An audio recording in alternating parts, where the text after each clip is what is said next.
So if we look at this reaction here, which is the production of ammonia, we have nitrogen reacting with hydrogen to produce ammonia. And here's a nitrogen molecule made out of two nitrogen atoms.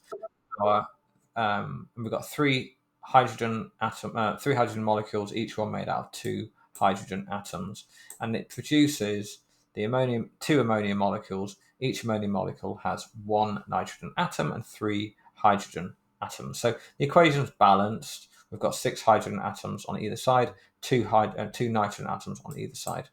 But in terms of the number of molecules, we have four molecules on the left and two molecules on the right.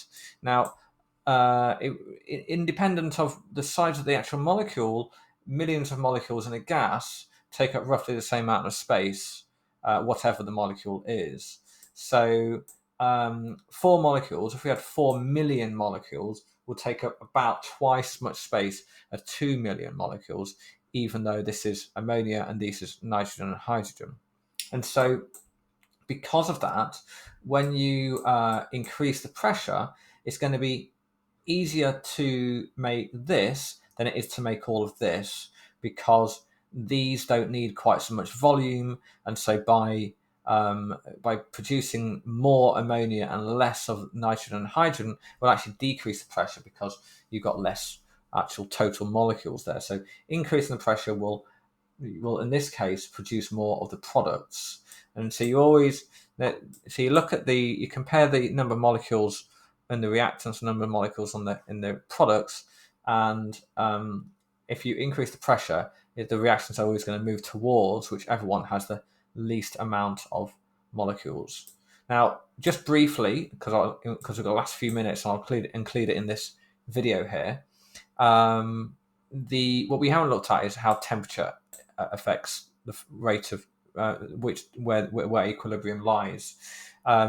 If something is exothermic, so going from there to there is exothermic, the opposite is going to be always endothermic.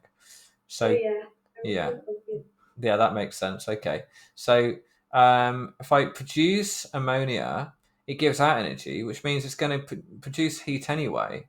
Whereas the endothermic reaction needs energy, so it needs heat.